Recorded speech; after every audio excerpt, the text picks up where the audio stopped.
احد کے میدان میں جس وقت جبل رومات پہ ٹھہرے ہوئے ان صحابہ کرام سے اجتہادی خطا ہوئی اور وہ 50 تیر انداز میدان جنگ میں آ گئے، تو جاتے ہوئے کفار کا لشکر نے پلٹا کھا کر آیا اور جنگ کا پھانسا ہی بدل دیا۔ جب حضرت حمزہ شہید ہو چکے تھے، باقی صحابہ حضرت مصعب بن عمیر جیسے شخصیت شہید ہو چکے ہیں، 70 شہداء کی لاشیں بکھری ہوئی ہیں میدان احد میں۔ اس وقت رسول اللہ کے دندان مبارک زخمی ہیں، اور حضور پاک صلی اللہ علیہ وسلم کی 2 خود کی لکڑیاں، جنگی ٹوپی، فائٹنگ کیپ جو ہے وہ رسول اللہ کے رخسار میں گھسی ہوئی ہیں، اور حضرت ابو دجانہ رضی اللہ عنہ نکال رہے ہیں اور دانت ٹوٹ رہے ہیں۔ حضرت فاطمہ الزہرا چٹائی کو جلا کر راکھ کے ساتھ علاج کر رہی ہیں۔ یہ موقع ہے۔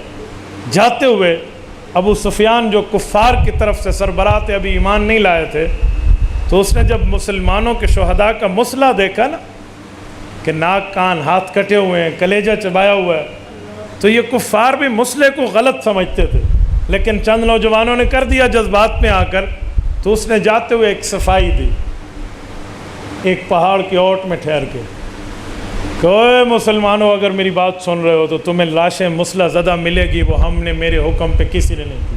جس نے کیا انفرادی فعل ہے، اس نے اپنے سر سے یہ اتارا اور پھر کہا حل فیکم محمد صلی اللہ علیہ وسلم، کیا تم میں محمد موجود ہے؟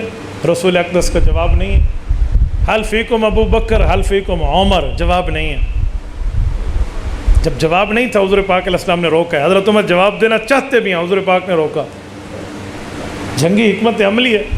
تو آخر اس نے کہا اعلو حبل، میرا بت جو حبل ہے نا، اس کے تو 4 چاند بن گئے ہوئے، ہم تو آج مسلمانوں کے خدا کے ماننے والوں پہ غالب آ گئے اور بت بلند ہو گیا۔ حضور نے فرمایا الآن یا عمر، عمر اب بولو اور اس کو جواب دو۔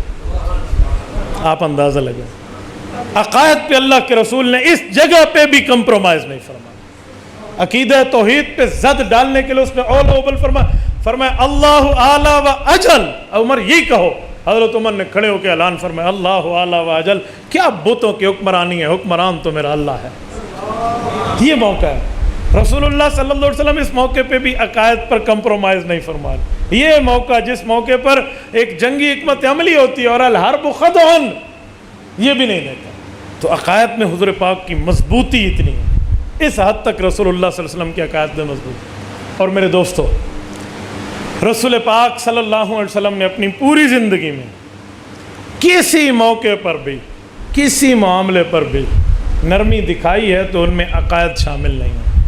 وقتی طور کے انتظامات شامل ہیں، وقتی طور کے معاملات شامل ہیں۔ کوئی معافی مانگنے آیا تو معافی دے دی گئی ہے، لیکن عقائد پر کوئی کمپرومائز کسی صورت کا بھی نہیں۔ حالانکہ کفار نے اسی صورت کافرون کے شان نزول میں آپ پڑھ چکے ہیں، کفار نے کافر یہ بھی کی تھی کہ ایک سال کا معاہدہ کر لیتے ہیں، 1 سال میں ہم آپ کے خدا کی عبادت کریں گے اور 1 سال میں آپ ہمارے بتوں کی عبادت کرنا، یہ معاہدہ کیا تھا۔ حضور پاک نے اس معاہدے کو قبول نہیں فرمایا۔ کیوں؟ ہم جیسا کوئی ہوتا تو وہ کہتا یہ 1 سال جب اللہ کی عبادت کر لیں گے نا تو ان کا اتنا دماغ بن چکا ہوگا کہ آئندہ سال بتوں کو نہیں پوجیں گے۔ ٹھیک ہے مان لو۔ اللہ کے رسول نے نہیں مانا۔ کیوں نہیں مانا؟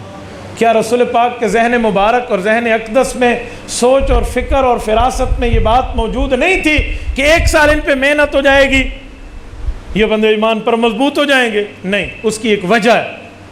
یہ سوچ سب کے ذہن میں تھی، لیکن وجہ یہ جس شرط پر معاہدہ ہو رہا تھا وہ شرط شرکیہ تھی۔